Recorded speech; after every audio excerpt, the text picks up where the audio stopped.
జరిగిన విషయాలు చూద్దాం ఒకసారి. కొరింథీయులకు రాసిన మొదటి పత్రిక. అపోస్తలుడైన పౌలు కొరింథీయులకు రాసిన మొదటి పత్రిక 12వ అధ్యాయం.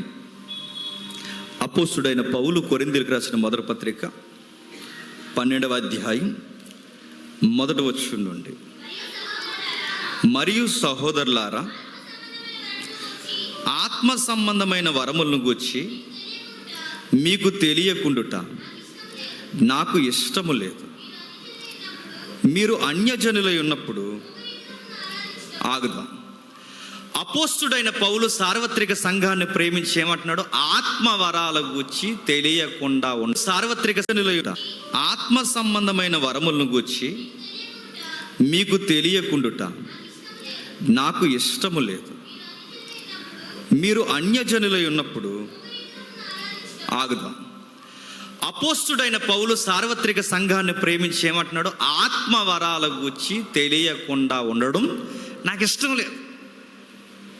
సంఘానికి ఆత్మను గూర్చిన, ఆత్మ వరాల గూర్చిన అవగాహన ఉండాలి. ఎప్పటి నుంచి ఒక పెద్ద సిరీస్ ఉందండి. అసలు పరిశుద్ధాత్ముడి మీద మాట్లాడడం మొదలు పెడితే కొన్ని వారాలు సంవత్సరాలు పట్టేంత డాక్టర్ ఉంది పరిశుద్ధాత్ముడి మీద. నాకు నిజానికి ఈరోజే స్టార్ట్ చేద్దాం అనుకున్నాను, కానీ అది ఎన్ని సంవత్సరాలు పడుతుందో తెలియదు. ఈలోపు మీరు మానేసినా మానేయచ్చు. ఎప్పుడు అదే ప్రతి వారం అదే చెప్తున్నాడు ఏంటి అని. అందుకే దానికి సెపరేట్ తరగతులు పెడదాంలేండి ఏదో ఒక రోజు. సరే, పరిశుద్ధాత్ముడు కూర్చిన వరాలు, కృపావరాలు, గిఫ్ట్స్ అన్నారు. వీటిని గూర్చి తెలియకుండా నాకు ఇష్టం లేదు. టెక్స్ట్లోకి వెళ్ళిపోదాం. ఎవరితో చెప్తున్నాడు? అపోస్తలుడైన పౌలు కొరింథీ సంఘంతో చెప్తున్నాడు. ఏ విషయాన్ని చెప్తున్నాడు? ఇదిగో, వీటిని గూర్చి తెలియకుండా నాకు ఇష్టం లేదు. ఎందుకు ఈ విషయాలు ఈయన ఒక క్రమానుగతంగా వీళ్ళకి రాస్తున్నాడు? ఎందుకు క్రమానుగతంగా రాస్తున్నాడంటే, కొరింథీ సంఘంలో దారుణమైన వాతావరణపు పరిస్థితులు నెలకొన్నాయి. ఆ మాటలు అర్థమవుతున్నాయా? కొరింథీ సంఘంలో దారుణమైన పరిస్థితులు అంటే ఇదే కృపావరాల గూర్చి వాళ్ళ మధ్య గొడవలు స్టార్ట్ అయ్యాయి. ప్రవచనాలు చెప్పేవారినేమో బుద్ధివాక్యం బోధించేవారు ఎద్దేవ చేస్తున్నారు. వాక్యాలు చెప్పేవాళ్ళేమో ప్రవచనమే గొప్పదంటున్నారు. ఈ రెండింటినీ చూసి భాష గొప్పదంటున్నారు. భాషలో మాట్లాడే వాళ్ళే గొప్పవాళ్ళు అంటున్నారు. అంటే దేవుడిచ్చిన ఈ వరాలతో వాళ్ళు ఏమవుతున్నారు చెప్పండి? గొడవలు పెట్టుకుంటున్నారు. సేమ్ ఇప్పుడు ఎలా ఉందో వాతావరణం, మొదటి శతాబ్దంలో కొరింథీ సంఘంలో కూడా వాతావరణం అలా ఉంది. మీరు గొప్ప అంటే మీరు గొప్ప, మీరు గొప్ప అంటే మీరు గొప్ప, మీరేం గొప్ప, మేమే గొప్ప అన్నారంట. ఎవరికి వాళ్ళే గొప్పలకు పోతున్నారు. వాక్యాలు వివరించే మేమే గొప్ప అంటున్నారు. లేదు ప్రవచనాలు చెప్పే మేమే గొప్ప అంటున్నారు.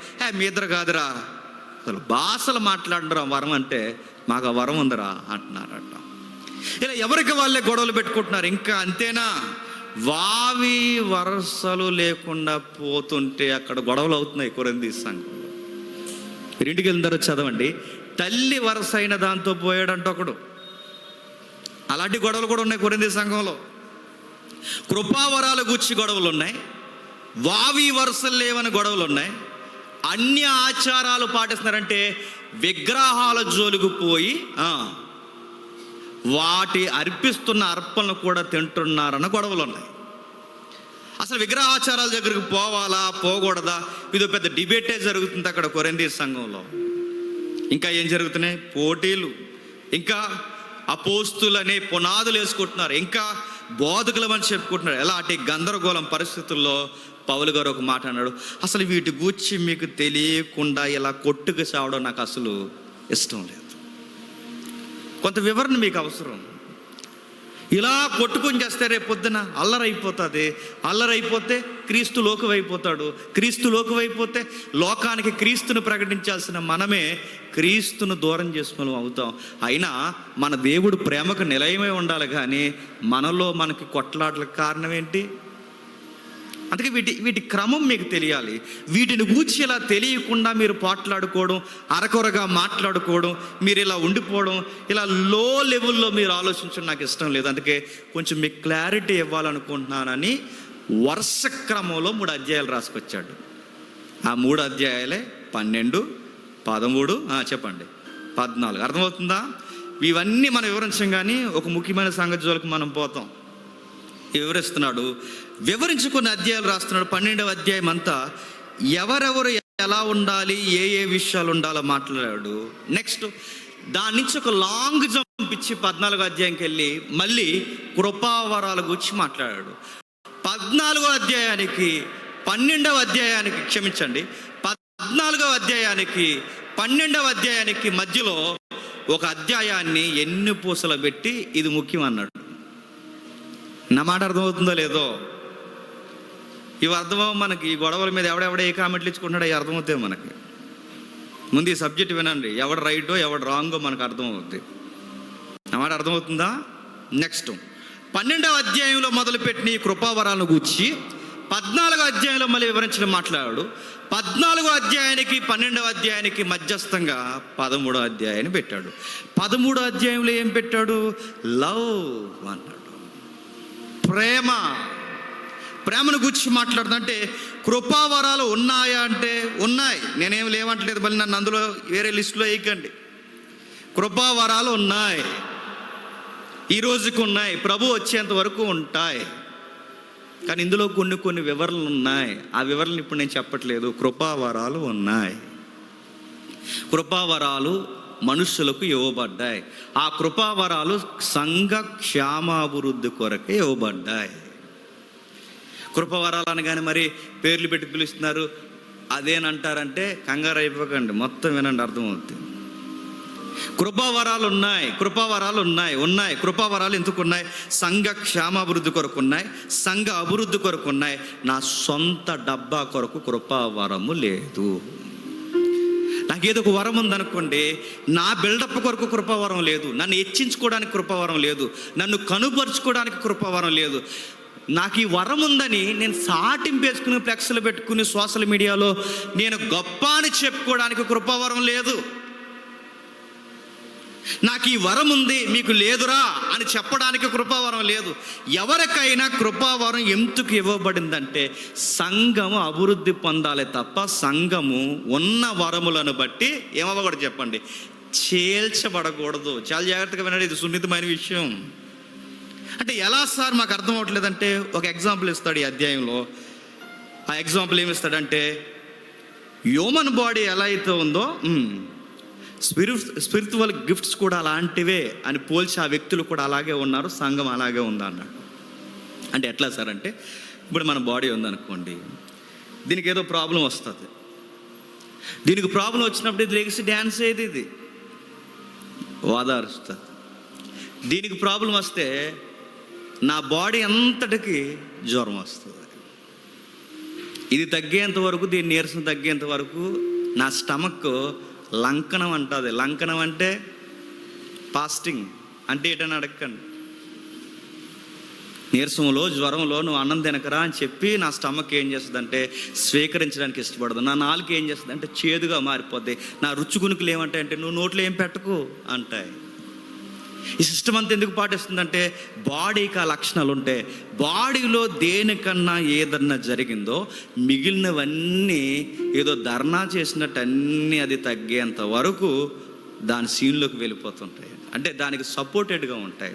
ఇప్పుడు ఈ చెయ్యి ఇరిగింది అనుకోండి, ఇప్పుడు ఈ చెయ్యి చేసే పనులన్నీ ఏ చెయ్యి చేస్తుంది? ఈ చెయ్యి చేస్తుంది. ఆడెవడు ఇరిగిపోతే నాకేట అందిది.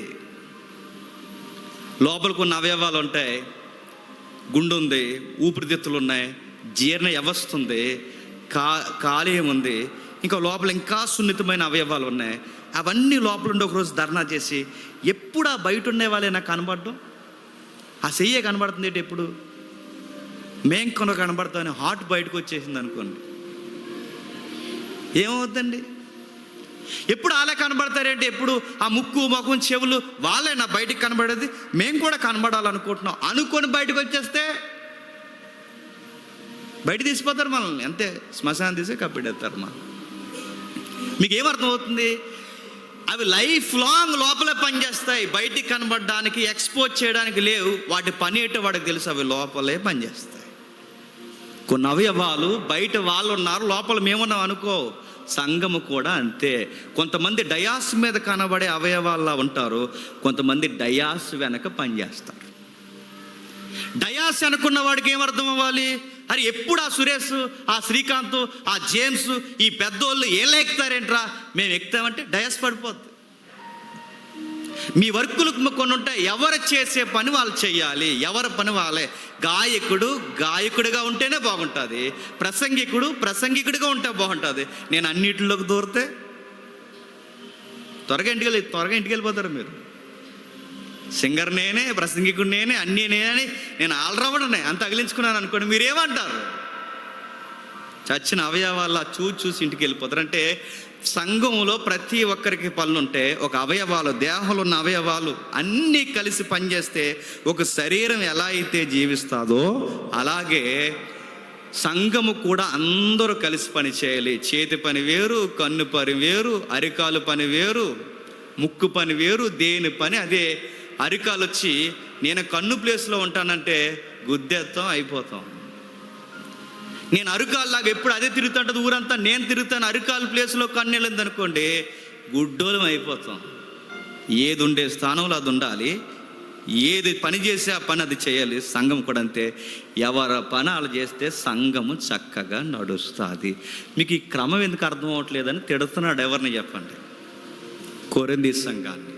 నెక్స్ట్, కొరింథీ సంఘంలోంచి సంఘము ఏ జనరేషన్లో తేడాగా ఉన్నా ప్రతి జనరేషన్లో ఆ పత్రికను ఎత్తి తిడతాడు. గుర్తుపెట్టుకోండి. ఏ మతంలో లేనిది క్రైస్తవ మార్గంలో ఉన్న గొప్ప సంగతి ఏంటో తెలుసా? సద్విమర్శ చేసుకోవడం. ఏ మతంలో ఉండదు, మీరు కావాలంటే చూడండి. మన క్రిస్టియానిటీలో ఉన్న డిగ్నిటీ ఏంటంటే మనల్ని మనమే విమర్శించుకుంటాం. ఎందుకంటే బయట వాడికి అవకాశం ఇవ్వకూడదు, మనల్ని మనమే విమర్శించుకోవాలి. ఆ విమర్శ సద్విమర్శ అయి ఉండాలి తప్ప ఎటకారాలకి, సవాళ్ళకి, మనుషులను రెచ్చగొట్టడం, ముక్కలు చేయడం, సంఘంలో పోట్లాడుకునే పరిస్థితి తీసుకెళ్తే దేవుడు ఒక మాట అన్నాడు బైబిల్లో, ఎవడైనను నా ఆలయమును పాడు చేసిన ఎడల నేను చెప్పండి వాడిని పాడు చేస్తాను. అంత సున్నితమైనది విషయం అది. కాబట్టి ఇలాంటి సున్నితమైన విషయాన్ని వివరిస్తున్నాడు.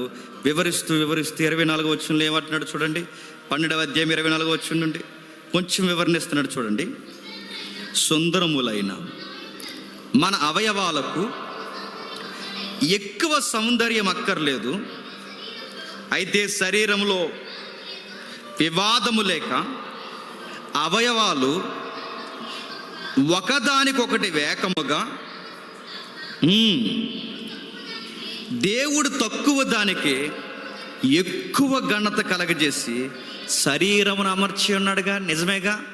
కొన్ని అవయవాలు చూసారా, ఇవెందుకండి అనుకుంటాం, అది చాలా చిన్నగా ఉంటుంది. లివర్ ఉందండి, దానికి ఏదన్నా అయ్యిందనుకోండి మొత్తం సగబెడేస్తారు. మన లివర్ డిస్టర్బెన్స్ అయ్యిందో ఏ అవయవాన్నైనా కొంచెం బాగు చేయొచ్చు, ఏ అవయవాన్నైనా కొంచెం ఏదోలాగా మార్చి అమర్చవచ్చు. కానీ సున్నితమైన అవయవాలు ఉన్నాయి, చిన్నవి ఉన్నాయి. చాలా కాలం వరకు ఏమనుకునేవారు తెలుసా? కోడిని కోసినప్పుడు లోపల ఉంటుంది మాస్ లాంగ్వేజ్ ఉంది దానికి. కోడిని కోసినప్పుడు మాంసం అంతా చేదుగా అవ్వకూడదని చేదుగొట్టు అనేవారు. చేపకుండేది, కోళ్ళకుంటే ప్రతిదానికి ఉంటుంది, మనకు కూడా ఉంటుంది, అదే లివరు. దాంతో కొన్ని చాలా కాలం వరకు ఇంకా కొంచెం ఉన్నాయి దానికి అటాచ్ అయ్యి, వీటితో పెద్ద పనే ఉంది అని అనుకునేవారు చాలా కాలం వరకు మెడికల్. కానీ మొన్న అర్థమైంది అసలు ఈ చిన్నదే చాలా విషయాల్ని చక్కబెడుతుంది అని. దేవుడట చిన్నగా ఉన్నదానికి ఎక్కువ ఘనతిచ్చాడు. ఇది చిన్న మినిస్ట్రీ, అది పెద్ద మినిస్ట్రీ, నీది చిన్న వరం, నాది పెద్ద వరం అని ఇలాంటి బిల్డప్లో పోకండి. చిన్న వాళ్ళకు కూడా పెద్ద పనినే దేవుడు ఇచ్చాడు. నేను పెద్ద స్థితిలో ఉన్నాను కనుక నువ్వు చిన్నోడు అనకూడదు, నువ్వు చిన్న స్థితిలో ఉండి నీకన్నా చిన్నోడు అనకూడదు, ఎవరిని అనకూడదు. మనం అందరం కలిస్తేనే క్రీస్తుకి అవయవాలు. మన లక్ష్యం వల్ల ఒకటే, యేసు ప్రభు దగ్గరికి అందరిని నడిపించాలి. కానీ ఈ నడిపిస్తున్న ఈ తరుణంలో కొన్ని తప్పుడు విధానాలు, తప్పుడు సిద్ధాంతాలు ఎక్కువై తప్పుడు విధానాల్లో యేసు ప్రభుని ఎక్స్పోజ్ చేస్తే మళ్ళీ మనల్ని మనమే ఏం చేసుకుంటాం చెప్పండి? సద్విమర్శ చేసుకుంటాం. ఇప్పుడు నేనున్నానండి, జ్వరం వచ్చేసింది. నాకు జ్వరం వచ్చినప్పుడు నాకు ఇంజెక్షన్ కావాలి. ఇప్పుడు ఈ బాడీ అంతా కలిసి ఇంజెక్షన్ సపోర్ట్ చేయడానికి ఎవరిని ముందుకు దోసేస్తుంది చెప్పండి? దోసేస్తే పిరుదుని దోసేద్ది చెప్పండి, లేకపోతే షోల్డర్ని దోసేస్తుంది. మొత్తం మీద ఇప్పుడు బాడీలో ఎక్కడైనా పడిపోయిందంటే ఈ బాడీ అంతా తిప్పి ఎక్కడ పెడతాది చెప్పండి? ఈ షోల్డర్కి పొజిషన్ ఇస్తుంది. అంటే హార్ట్కి ఎలా జరుగుతుందని కాదు, ఎఫెక్ట్ ఎవరో ఒకరు మొయ్యాలి. అది ఎందుకు మొయ్యాలో తెలుసా? సంఘం ఆరోగ్యంగా ఉండాలి అంటే కొన్నిసార్లు మొట్టికాయలు చెప్పండి తప్పవు. అందుకే ఆరోగ్యకరంగా ఆలోచిద్దాం. ఈ సంఘంలో కొన్ని విషయాలు నడుస్తూ పోలుస్తూ కిందకి అంటున్నాడు చూడండి. అటువలే మీరు క్రీస్తు యొక్క శరీరమై ఉండి వేరు వేరు అవయవాలై ఉన్నారు.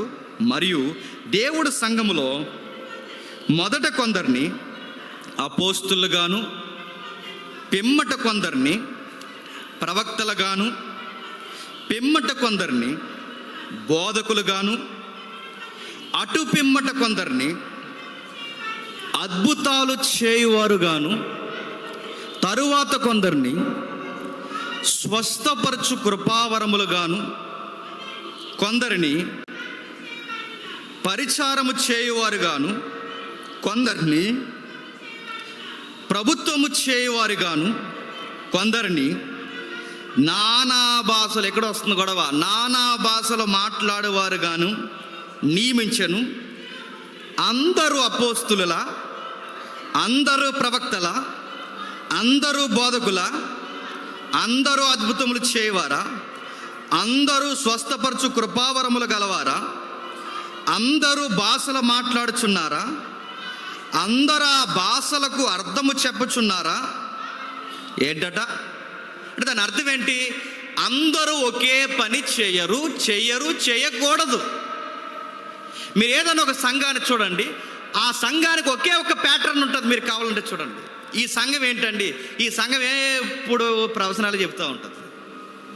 ఒక సంఘంలో అన్ని రకాల వ్యక్తులు ఉండాలి. కానీ కొన్ని సంఘాలు చూడండి, ఇక వాళ్ళ ప్రవచనం, కొంతమంది స్వస్థతలు, కొంతమంది వాక్యం, కొంతమంది అద్భుతాలు. ఇక ఆ సంఘంలో ఎవరిని కదుపుతున్నా అద్భుతాలు అంతే. ఇది ఎలా ఉందో తెలుసా? దేహం అంతా కాలు అయితే చూడడానికి ఎంత ఆక్వర్డ్గా ఉంటుందండి. దేహం అంతా కాలు అవుద్దా? దేహం అంతా కన్ను అయితే ఒకసారి ఊహించుకోండి. దేహమే కన్ను అయితే సంఘం అంతా ఒక్కలా ఉండరు. సంఘంలో ఒక్కొక్క పోర్స్ ఉంటుంది, సంఘానికి ఒక్కొక్క భాగం ఉంటుంది. సంఘం ఒక్కొక్కరు ఒక్కొక్కలా పని చేయాలి. ఇదిగో అందరు అపోస్తులు కాదు, అందరూ బోధకులు కాదు, అందరూ స్వస్థతలు చేయరు, అందరూ కాదు. సార్వత్రిక సంఘానికి వర్తిస్తే అని కాదు, సార్వత్రిక సంఘానికి ఉన్నాయి భాగాలు. నెక్స్ట్ స్థానిక సంఘంలో కూడా ఇన్ని రకాల మనుషులు ఉండాలి, ఒకే యాక్టివిటీ కాదు. కొంతమంది ఉంటారు ఆరాధన, ఇంకా ఆరాధన, ఇంకా వాక్యం ఉండదు వాళ్ళకి. ఆరాధన విచిత్రం ఏంటి చెప్పిన? ఆరాధన అంటారు. ఆరాధన ఏంటో చెప్పరు. ఆరాధన అంటే ఆరాధన అని అనడమే ఆరాధన వాళ్ళకి. నా మాట అర్థమవుతుంది? ఆరాధన అంటే ఆరాధన అని అనడమే ఆరాధన, వాక్యం ఉండదు. ఇక రకరకాల ఎక్స్ట్రీమ్స్ ఉన్నాయండి. ఇవన్నీ ఇలాంటి విషయాలు మనకు బైబిల్లో కనబడుతున్నాయి. మీరు చూడండి, ఇవన్నీ చెప్పుకొచ్చి ఒక విషయం దగ్గర స్టాండ్ తీసుకుంటున్నాడు.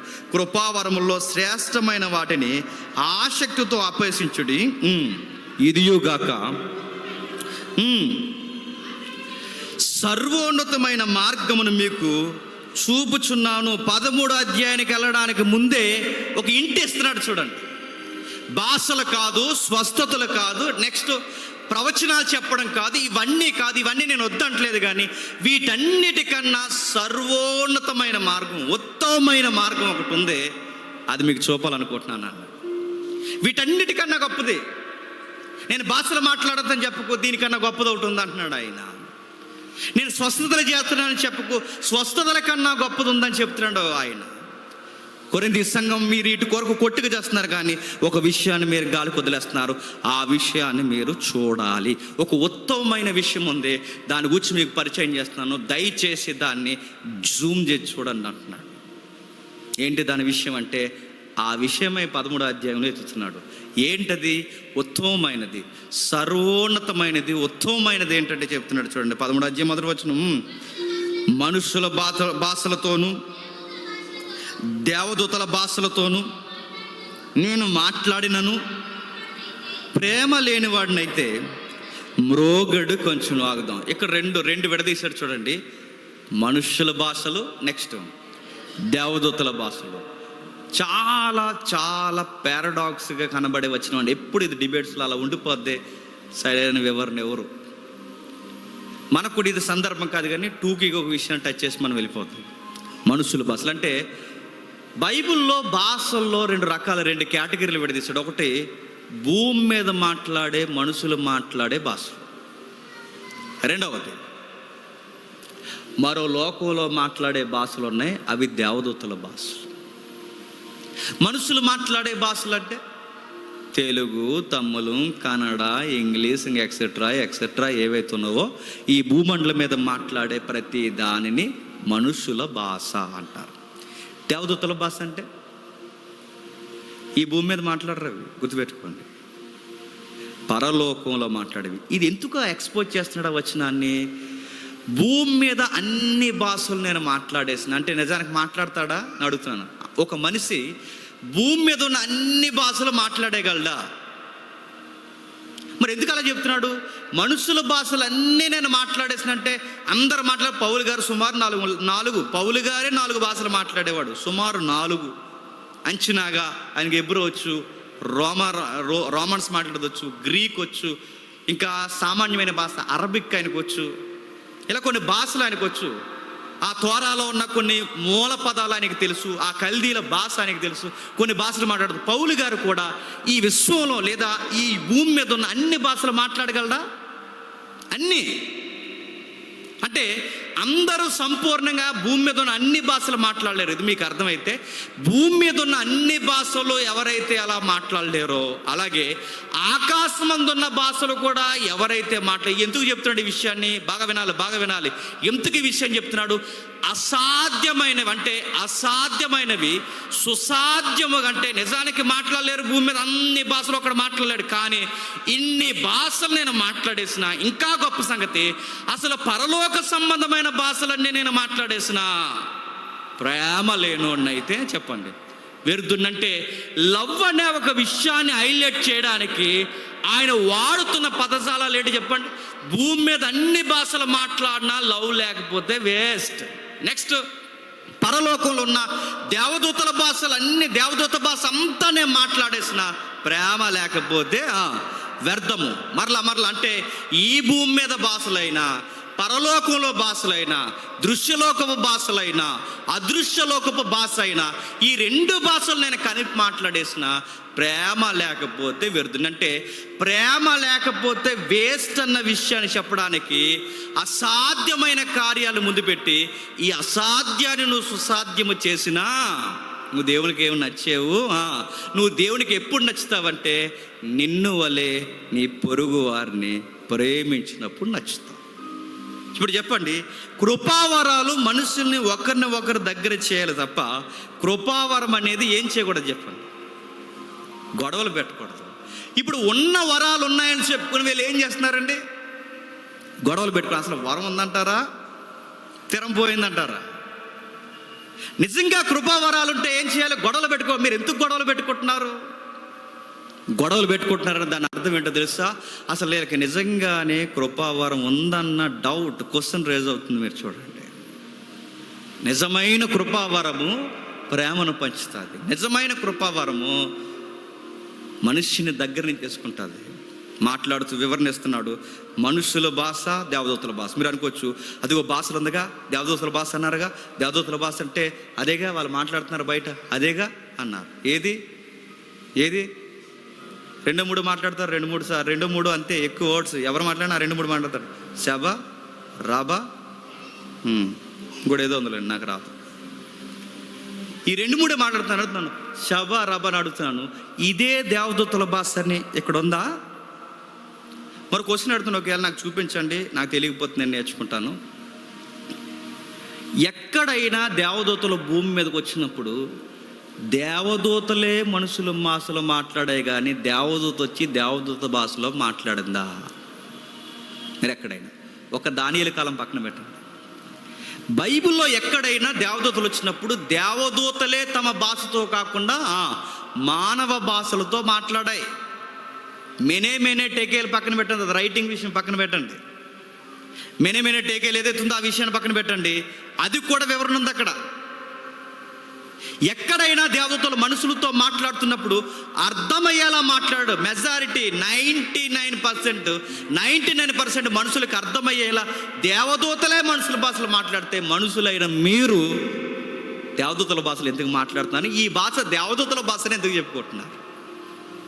నా మాట అర్థమవుతుందో లేదో? నా మాటలు అర్థమవుతున్నాయా? మరలా దేవదూతలే మనుషుల భాషలు మాట్లాడినప్పుడు మనుషులు ఏవేవో మాట్లాడి ఇవి దేవదూతల భాష అని ఎందుకు అంటున్నారు? నెక్స్ట్, అసలు ఎక్కడైనా బైబిల్లో ఈ భాషే, అలా మాట్లాడిన భాషే దేవదూతల భాష అని ఎక్కడైనా బైబిల్లో వీళ్ళు ఇస్తున్న వివరణ సంపూర్ణమైన వివరణ ఉందా? మరి రెండో అధ్యాయం అపోస్తుల కార్యం మాట్లాడేదంటే అది ఫస్ట్ కేటగిరీ, అది మనుషుల భాష. మరి అక్కడ మాట్లాడారు కదండి, వాళ్ళు వేరే భాష మాట్లాడి, ఎక్కడ మన అపోల్లో మాట్లాడినప్పుడు అక్కడ మాట్లాడకంటే అది అన్య భాష, అది కూడా మనుషుల భాషే. అక్కడ భాషలు మాట్లాడు, పరిశుద్ధాత్మ భాషలు ఇచ్చాడు, అది కూడా ప్రజలకు అర్థమైంది. అక్కడ భాషల వరాన్ని ఎందుకు హైలైట్ చేస్తున్నాడు? ఇది ఇక్కడ ఆత్మ పని చేస్తుందని చెప్పడానికి. చెప్పండి, భాషల వరాన్ని హైలైట్ చేస్తున్నాడు అక్కడ. చాలామంది మీరు చూడండి, వీళ్ళు మాట్లాడే భాష ఏ భాష అంటే బైబిల్లో తిరిగి చూపించే రెఫరెన్స్, ఇదిగో ఈ రెఫరెన్స్ చూపిస్తారు, అది దేవదూతల భాష అంటారు. ఆయన నేను అడుగుతున్నాను, పౌలు గారే అన్నారు కదండి, ఒకరోజు మూడో ఆకాశానికి కొనుపోబడ్డాడట. కొనుపోబడిన ఆయన అన్నాడట, ఒక లాంగ్వేజ్ విన్నాడట, కిందికి వచ్చి ఆయన మాట్లాడాడు, అది మనుష్యులు పలకూడదు అన్నాడు.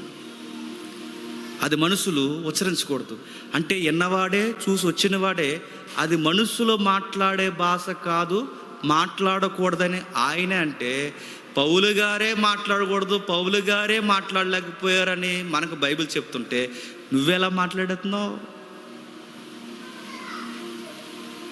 ఇక్కడితో ఆగుతాం, మళ్ళీ వివరంగా వెళ్తాం, మళ్ళీ అలా పోద్ది సబ్జెక్టు. నా మాట అర్థమవుతుందా? అంటే మనుషుల భాషలు, దేవదూతల భాషలు, ఈ రెండు విషయాలతో ఎందుకు మొదలు పెట్టాడంటే అసాధ్యమైన కార్యాలను చేయగలిగిన అన్నిటికన్నా ముఖ్యమైనది నీకు ఒకటి ఉండాలి. ఏంటి చెప్పండి? ప్రేమించాలి. ప్రేమను హైలైట్ చేయడానికి ఆయన వాడుతున్న పదమే చెప్పండి, మనుషులందరూ మాట్లాడే భాషలు మాట్లాడినా, నెక్స్ట్ దేవదూత భాష అంతా మాట్లాడినా ప్రేమ ఇంపార్టెంట్ అన్నాడు. కిందికి వివరిస్తున్నాడు, చూడండి కిందికి వివరిస్తున్నాడు. ప్రవశించు కృపావరములు కలిగి మర్మములన్నీ,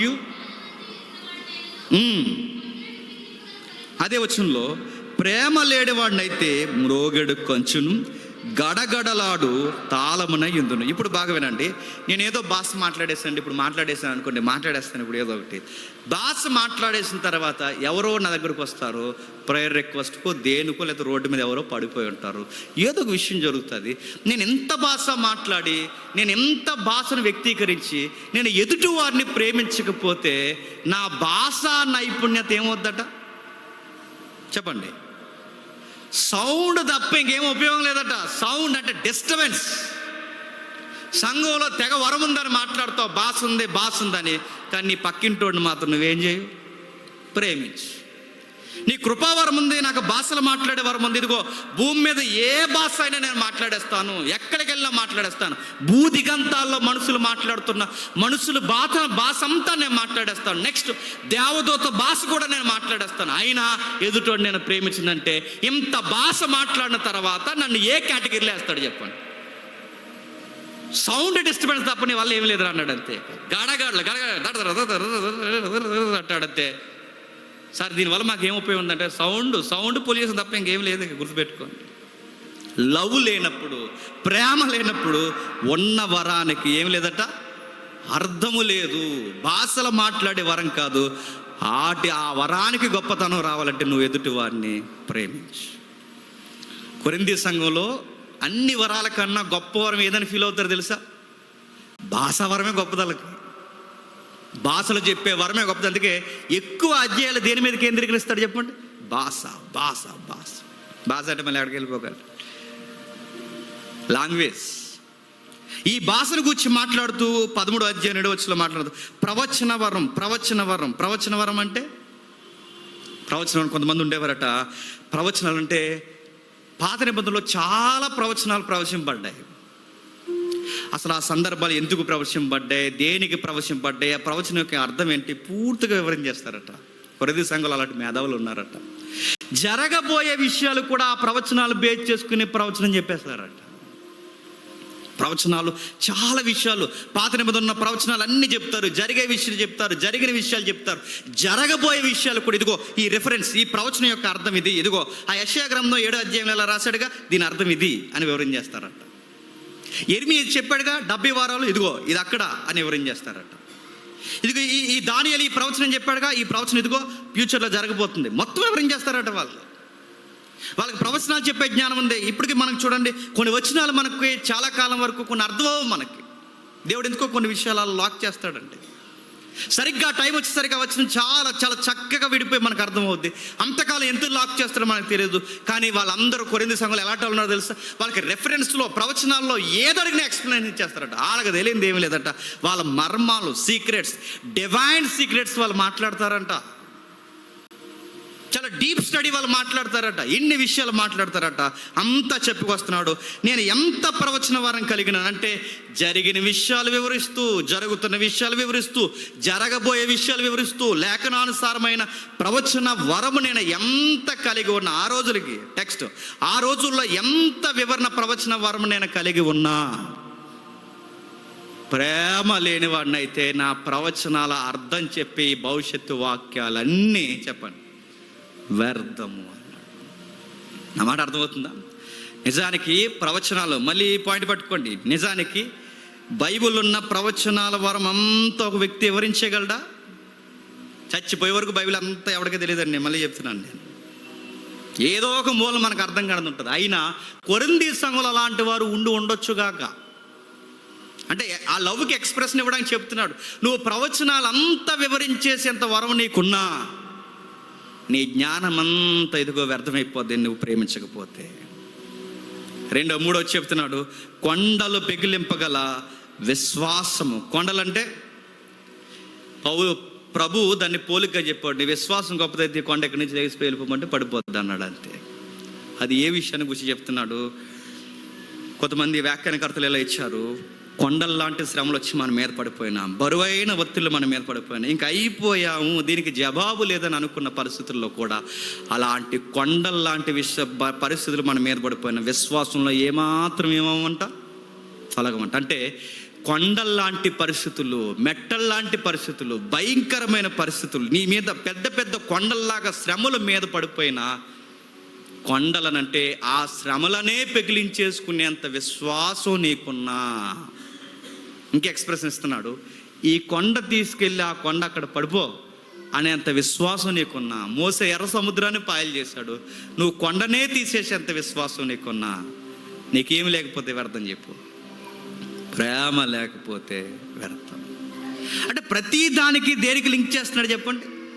అన్నిటికన్నా ఉత్తమమైనది, అన్నిటికన్నా గొప్పది, అన్నిటికన్నా ఘనమైనది ప్రేమ, ప్రేమ, ప్రేమ, ప్రేమ. అన్నిటికన్నా సర్వోన్నతమైనది, ఉత్తమమైనది ప్రేమ. ఆ ప్రేమే లేకపోతే వ్యర్థమవుద్ది. ఆ ప్రేమే లేకపోతే మినిస్ట్రీలకు అర్థాలు లేవు. ఆ ప్రేమే లేకపోతే సమస్తము వ్యర్థ ప్రయత్నం అవుతుంది. 13వ అధ్యాయం 3వ వచనంలో మరో మాట చెప్తున్నాడు చూడండి. బీదల పోషణ కొరకు నా ఆస్తి అంతయు ఇచ్చినను. బీదల పోషణ కొరకు ఆస్తి అంతా ఇచ్చేసిన. చాలా మందిని మీరు చూడండి, ఆస్తి అంతా బీదల పోషణ, వాళ్ళకి భోజనాలు పెడతారు, అక్కడేదో చేస్తారు, అక్కడేదో చేస్తారు. ఎంత ఆస్తి ఇచ్చేసినా, బీదల పోషణ కొరకు ఆస్తి ఇచ్చేసిన నువ్వు ప్రేమ లేకపోతే వ్యర్థం. మరి ఎలా ఇచ్చారు? లవ్ లేకుండా ఇవన్నీ చేస్తారంటే చేస్తారట.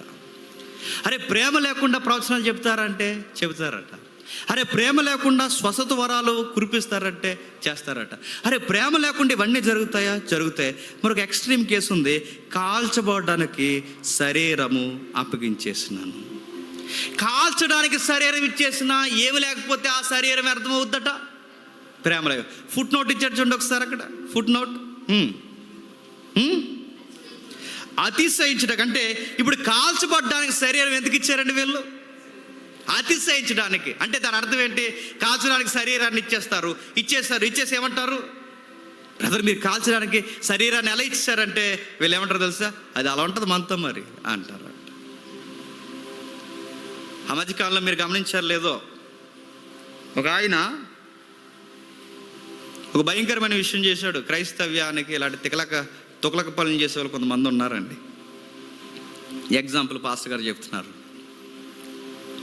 వాళ్ళ దేవాలయం దగ్గరికి పోయి యేసు ప్రభువుని ప్రకటిస్తున్నామని చెప్పి బైబిల్ పట్టుకుని వాళ్ళ దేవాలయం ముందు నిలబడి సువార్త చెబుతున్నామంటే వాళ్ళు ఏమంటారు చెప్పండి? ఇలా అన్నారు. ఏమన్నారంటే, ఎరా ఇంక మీ ప్రపంచంలో ఎక్కడ చోటు దొరకలేదురా, మీరు ఎక్కడ ప్రకటించుకున్నా మేమేం వద్దాను, ఏదో మా మనోభావాలు మాకు ఏడుస్తాయిగా, మా దగ్గర మేము భక్తిని మేము గడిస్తాం, ఎక్కడ కూడా వచ్చి మీరు సువార్త అంటే ఎలా అంటే, అప్పుడు ఈయన అన్నాడట, రాజ్యాంగం మాకు ఇచ్చిన చెప్పండి హక్కు అన్నాడు. అప్పుడు ఆడికి ఎలా ఉంటుందండి, మాకున్న హక్కులు లోకలుగా అంటాడు.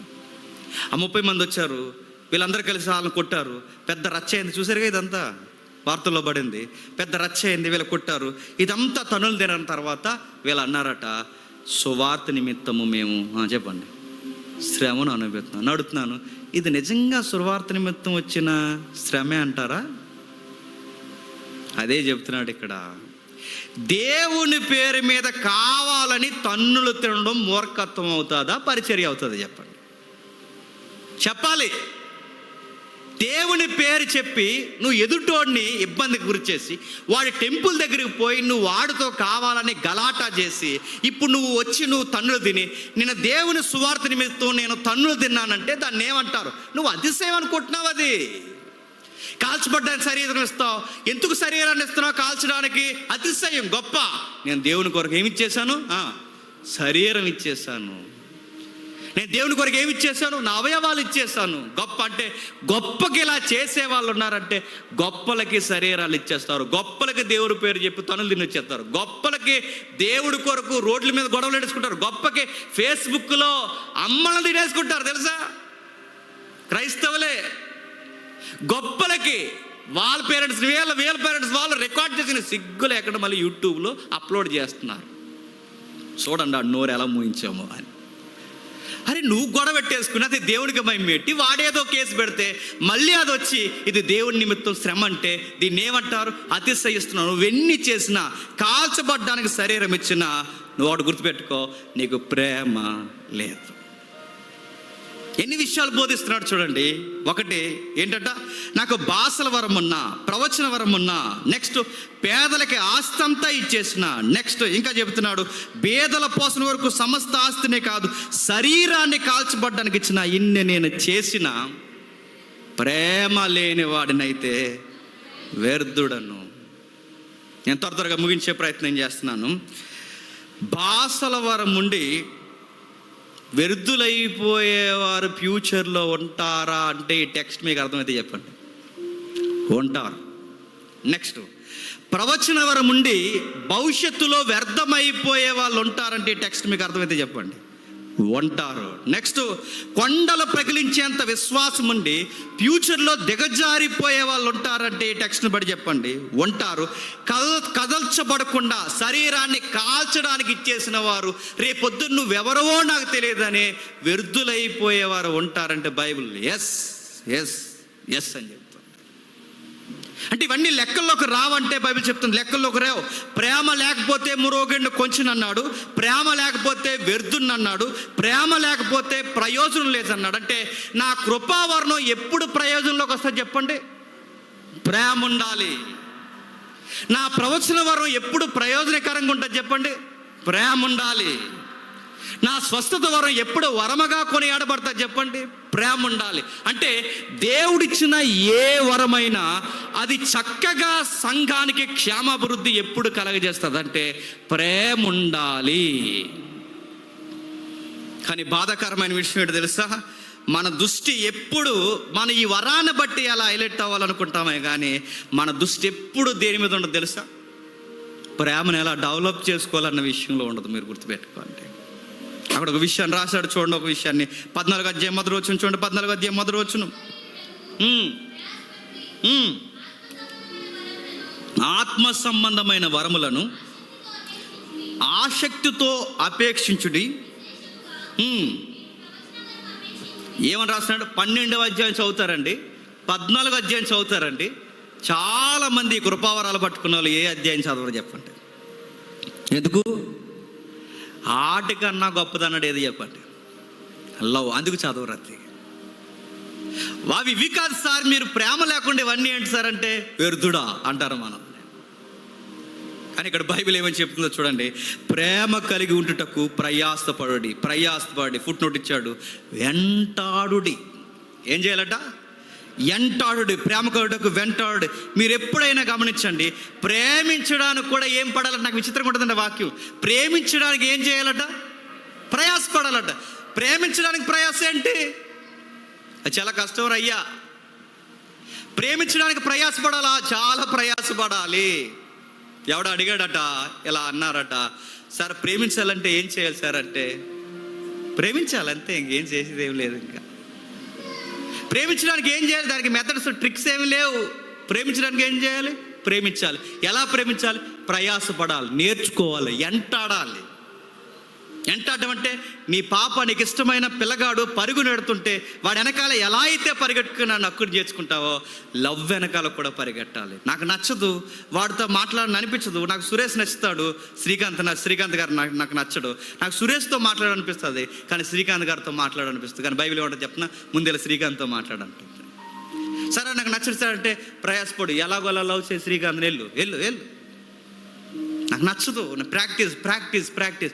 శ్రీకాంత్ గారిని కూడా నేను ఎలా ఇష్టపడాలి? నా మాటలు అర్థమవుతున్నాయా? అంటే నీకు నచ్చిన వాళ్ళని ప్రేమిస్తున్నా. చాలామంది అంటారండి, నాకు మనసు రావట్లేదండి. మనసు రాకపోతే తెచ్చుకో, ప్రేమించు. నాకు ప్రవచనం వస్తుందంటే అవదరయ్యా, ముందు మనసు తెచ్చుకో, ప్రేమించు. అవతల నుంచి ఆయన అంటున్నాడు, నువ్వెవడరా నన్ను అడగడానికి అన్నాడు. యువతల నుంచి అన్నాడు, నువ్వెవడవరా నన్ను క్వశ్చన్ చేయడానికి అన్నాడు. ఎంత లవ్వో ఇద్దరికే. ముందు మీ ఇద్దరు నిలబెట్టి ఏమంటాడు తెలుసా? మీ ఇద్దరు చెప్పండి, ఒకరినొకరు ప్రేమించుకుంటారు, అప్పుడు చెప్పండి మీరు బయటకు వచ్చి బోధ, ప్రేమించుకోండి అంటాడు. ఆడు ఎదురుగా కూర్చుంటాడు. నిజంగా కూర్చోబెట్టాలండి, ఎదురు కూర్చుంటారు, ఇద్దరు ఎదురుగా కూర్చుంటారు. ఒకరి మొహం చూసుకోరు, గోడలు చూస్తారు, సీలింగ్ చూస్తారు. కళ్ళల్లో కళ్ళెట్టి చూడు, ఐ లవ్ యూ చెప్పు, క్షమాపణ చెప్పు. సార్ నా వల్ల అవ్వట్లేదు, నాకు మనసు రావట్లేదు అంటే దేవుడు అంటాడు, వ్యర్థుడా, నువ్వెవరో నాకు తెలియదు. సార్ నేను ప్రసంగం దంచి కొడతాను సార్ అంటే, ఎవడు కావాలి నీ బోడి ప్రసంగం? ముందాన్ని ప్రేమించు. సార్ అలా కాదు సార్, నేను మిరాకిల్ చేస్తాను, నేను నేమ్స్ కూడా పిలిచేస్తున్నాను సార్ అంటే, ఎవరికి కావాలి నీ నేమ్స్? లవ్ చేయి, ముందు ప్రేమించు. నువ్వు ప్రేమ లేకుండా నువ్వు ఎంత పెద్ద మినిస్ట్రీ చేసినా, నీ మినిస్ట్రీ అంత ఒక రోజు ఏమవుతుంది చెప్పు, వ్యర్థం అవుతుంది. నిజంగా మనకు కొంతమంది నచ్చరండి, నాకు కూడా కొంతమంది నచ్చరు, కానీ తప్పదు. కానీ బైబిల్ చెబుతుంది, వాళ్ళని ఎప్పటికైనా చచ్చిపోయే లోపు మనం ఏదోలా వాళ్ళతో సమాధాన పడాలి. ఏం చేయాలి చెప్పండి? ప్రేమించాలి. ఎందుకంటే రేపు పొద్దున ఈడు పరలోకానికి వస్తే, ఈడు ఎక్కడున్నాడు ఉన్నాం అంటావా? అక్కడ లేకపోతే ఇంక నరకమే, గుర్తెట్టుకో. నువ్వు ఎక్కడే కలిసి ఉండలేనప్పుడు, రేపొద్దున మీ ఇద్దరు ఒకే ప్రభుని నమ్ముతున్నారు, మీ ఎక్కడే కలిసి ఉండలేకపోతున్నారు. రేపొద్దున మీ ఇద్దరు యేసు ప్రభుని ఒకే ప్రభుని నమ్ముతున్నారు, మీ ఇద్దరు కలిసి అక్కడ ఆరాధించగలరు. మీ ఇద్దరు కలిసి ముందు ప్రేమకు పెద్దపీట వేయండి, ముందు ప్రేమించడం నేర్చుకోండి. అందుకే చాలామందిని మీరు గమనించండి, అన్నిటినీ ప్రాక్టీస్ చేస్తారు కానీ ఏది ప్రాక్టీస్ చేయరు చెప్పండి. మన దేవుళ్ళు ఎదుగుతూనే ఉన్నాను గుర్తు చెప్పిన, కొన్ని రోజులకి మనకి ఎనిమిస్ తగ్గిపోవాలి, కొన్ని రోజులకి చనిపోయే సమయానికి మనలందరూ ఇష్టపడేంత మనుషులు మనం సంపాదించుకోవాలి. ఇది సర్వోన్నతమైన మార్గం, గుర్తుపెట్టుకోండి. వరముల కన్నా, ఆస్తుల కన్నా, స్వస్థతల కన్నా, ప్రవచనాల కన్నా, బుద్ధివాక్యాలు వివరించే జ్ఞానం కన్నా మనుషులను సంపాదించుకునే ప్రేమే గొప్పది, గుర్తుపెట్టుకోండి. అన్నీ ప్రాక్టీస్ చేస్తామండి, ఏంటో మరి ఈ లవ్ని ప్రాక్టీస్ చేయండి. మీరు కొంతమందిని గమనించండి, వచ్చే వారం నేను పాట పాడతాను చూడు, ఎలాగుంటుందో చర్చ్ అంతే, ఇంక మామూలు టెన్షన్లో ఉండదు అని ప్రాక్టీస్ చేసి వచ్చి పాడేశారు. ఇక్కడ బాగా పాడారు బ్రదర్, సూపర్ బ్రదర్, అసలు మీకు గమకాలు ఎలా వచ్చినాయి బ్రదర్ అంటే, అలా వచ్చినాయి, 1 year ప్రాక్టీస్ ఇక్కడ అనాలి. అరే నువ్వు సాంగ్కి ప్రాక్టీస్ చేస్తావు, లవ్కి ప్రాక్టీస్ చేస్తున్నావా? ఇక్కడ మైక్ ఎప్పుడు దొరుకుతుందా అని చూసి మైక్ దొరికినప్పుడు చాలామంది ఫీలింగ్ ఇక్కడ చెప్పిన, నాకే కనుక ఒక్కరోజు మైక్ ఇస్తే నా ప్రసంగంతో సంఘాన్ని దంచి కొడతాను అన్నాడట. దేవుడు అన్నాడు, రే అన్నాడు, ముందు లవ్ చేయి అన్నాడు. ఆ లవ్ చేయని ప్రభా, నేను చాలా ప్రాక్టీస్ చేశాను, చాలా వచనాలు నేను రాసుకుని వచ్చాను, ఇంకా ప్రసంగం ఎరగొడేద్దాం ఈ వారం అనుకుంటున్నానంటే, ఎరగకూడదు కానీ ముందు లవ్ చేయి. నువ్వు లవ్ లేకుండా నీ పొరుగు వాడిని ప్రేమించకుండా నువ్వు ఎన్ని ప్రవచనాలు చెప్పినా, ప్రసంగాలు చెప్పినా వ్యర్థం, గుర్తుపెట్టుకో. నువ్వు ప్రేమించకుండా నువ్వు ఎన్ని స్వస్థతలు చేసినా వ్యర్థం. గుర్తుపెట్టుకో, నీకు అనుకూలమైన వారిని ప్రేమించడమే కాదు, నేను ద్వేషించే వారిని, దూషించే వారిని కూడా నువ్వు దీవించి ఏం చేయాలి చెప్పు? ప్రేమించాలి. ఇది లేనప్పుడు వ్యర్థ ప్రయత్నం, ఎన్ని ప్రాక్టీస్లు చేసినా వ్యర్థ ప్రయత్నం. నేను ముగించేస్తున్నాను. ఒకరోజు ఇదే కొలతలో ఒక సంఘాన్ని కొలిచాడు. మీకు తెలుసు, ఆ ప్రకటన గ్రంథంలో ఉన్న ఎఫెసీ సంఘాన్ని కొలిచాడు. ఏమని కొలిచాడు ఒకసారి చూడండి. ప్రకటన గ్రంథం 2వ అధ్యాయం, ప్రకటన గ్రంథం 2వ అధ్యాయం 2వ వచనం చూడండి. నీ క్రియలను, నీ కష్టమును, నీ సహనము నేను ఎరుగుతుని, నీవు దుష్టులను సహింపవరియు అపోస్తులు కాకయే తాము అపోస్తులను చెప్పుకుని వారిని పరీక్షించి వారి అబద్ధికులని నువ్వు కనుగొంటివి. వాడికి బస్సులు ఏమైనా చేస్తున్నా నువ్వు కనిపెట్టేసావు అని ఉంది. ఈ సంఘానికి ఎన్ని బ్రైట్ క్వాలిటీస్ ఉన్నాయో చూడండి. ఏది దుర్బోధో, ఏది సత్యబోధో ఆ సంఘం పట్టేసుకుంటుందట. ఎవరు అపోస్తుల్లో, ఎవరు అపోస్తులు కాదో పట్టుకుంటుందట. ఎవరు మోసపరిచేవారో, ఎవరు అబద్ధికులో, ఎవరు సత్యం చెప్పేవారో అన్నీ సంఘం పట్టుకుంటుందట. ఇంకా రాస్తున్నాడు చూడండి. ప్రయాసపడుతుందట, కష్టం పడుతుందట, ప్రభు కొరకు గట్టిగా విశ్వాసం అందు నిలబడిందట. అటు ప్రభుత్వానికి, ఇటు శ్రమలకి, అటు అర్తిమీదేవి గుడికి వ్యతిరేకంగా నిలబడి దేవుని కొరకు వర్ధిల్లిందట ఎఫెసీ సంఘం. ఒక్కటి కాదు, రెండు కాదు, నికోలాయితులతో ఫైట్ చేసింది, దుర్బోధకులతో ఫైట్ చేసింది, దొంగ పోస్తులతో ఫైట్ చేసింది, శ్రమలకు ఎదురు నిలబడింది, అన్నీ చేసింది ఈ సంఘం. కానీ బైబిల్లో దేవుడు ఇలా అన్నాడు, నీకు అన్నీ ఉన్నాయి కానీ ఈ మధ్య ప్రేమను వదిలేస్తావు అన్నాడు. మీరు కావాలంటే మీరు బయటికి వెళ్ళి చూడండి, వాళ్ళకి వాక్య జ్ఞానం చాలా ఉంటుంది, కానీ వ్యక్తులను ప్రేమించడంలో మాత్రం విఫలమైపోయి ఉంటారు. మీరు చూడండి, వాళ్ళకి ప్రవచనాలు చెప్పే వరం చాలా ఉంటుంది, కానీ వాళ్ళకు అనుకూలమైన వ్యక్తులనే తప్ప వ్యతిరేకతలను ప్రేమించడంలో చాలా విఫలమైపోయి ఉంటారు. మీరు చూడండి. కావాలంటే మనం ఎప్పుడైతే ప్రేమించడం మొదలు పెట్టామో శత్రువులు కూడా ఒకరోజు మన దగ్గరకు వచ్చి ఏం చెప్తారు తెలుసా? ఆ రోజు నేను అనవసరంగా అన్నాను బ్రదర్, నన్ను క్షమించని క్షమాపణ అడుగుతారు. గుర్తుపెట్టుకోండి. బైబిల్లో సంఘాన్ని ఇలా పాయింట్ అవుట్ చేస్తున్నాడు, మరలా ఎత్తుతున్నాడు, మరలా మాట్లాడుతున్నాడు, ఇంకా మాట్లాడుతున్నాడు, ఒక విషయం చెప్తున్నాడు. ఆయన దృష్టికి ఈ సంగతులు మాట్లాడుతూ ఆ సంఘాన్ని ఎలా అంటున్నాడు, నీ మీద ఒకటి తప్పు మోపవలసి ఉన్నది. ఏంటి ఆ తప్పు? ఏంటి? మొదటి ప్రేమను వదిలేసావు. ఈ మధ్య నువ్వేమి నేర్చుకున్నావు తెలుసా? ప్రేమను వదిలేసి బాగా ప్రసంగాలు చెప్పడం నేర్చుకున్నావు. ఈ మంచిగా ఈ మధ్య నువ్వు ఎక్కువ ఏమి నేర్చుకున్నావు తెలుసా? మొదటి ప్రేమను అంటే నన్ను ప్రేమించడం వదిలేస్తావు. నన్ను ప్రేమించట్లేదు, దేవుణ్ణి ప్రేమించడం అంటే గుర్తుపెట్టుకోండి. బైబిల్లో 2 ప్రధానమైన ఆజ్ఞలు. ఒకటి దేవుణ్ణి ప్రేమించాలి, 2 నిన్ను వలె నీ పొరుగు అని ప్రేమించాలి. దేవుణ్ణి ప్రేమించిన ప్రతి ఒక్కడు 2వ ఆజ్ఞలో ఖచ్చితంగా కొనసాగుతాడు. 2వ ఆజ్ఞ అని చెప్పండి, పొరుగు వాడిని ప్రేమిస్తాడు. దేవుడు అది అడుగుతున్నాడు. నువ్వు లవ్ చేయట్లేదు కానీ ఈ మధ్య నీకు ప్రసంగాలు పిచ్చి పట్టింది, నీకు ఈ మధ్య నువ్వు నన్ను ప్రేమించట్లేదు కానీ నీకు ప్రవచనాలు పిచ్చి పట్టింది, ఈ మధ్య నీకు లోతైన విషయాలు, మర్మాలు తెలుసుకోవాలన్న ఆసక్తి ఎక్కువైంది, నీకు ఈ మధ్య ప్రేమ తక్కువైపోయింది కదా, వదిలేస్తావు నువ్వు. అందుకే సంగమా, నీకు విషయం చెప్తున్నాను, నువ్వు ముందు ప్రేమించడం నేర్చుకోకపోతే నీ దగ్గర నుంచి ఏం చేసేస్తాడో దీపస్తంభం అంటే. దీపస్తంభం అంటే అసలు నీ దగ్గర సంఘం ఉండడమే అర్థం. ఎందుకంటే నువ్వు సంఘాన్ని పాడు చేస్తావు. ముందు సంఘాన్ని తీసేయని నీ దగ్గర నుంచి సంఘాన్ని తీసేస్తాడంట.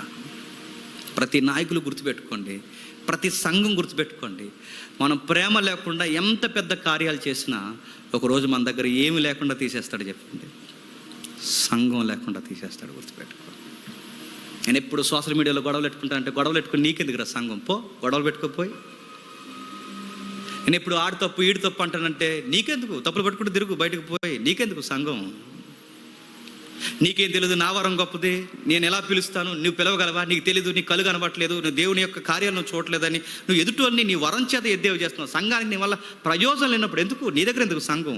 నీకున్న వరం వలన సంఘం క్షేమాభివృద్ధి రావట్లేదు, నీ వరం వలన సంఘానికి గొడవలు జరుగుతున్నాయి, నీకెందుకు వరం, పో తీసేస్తాడట.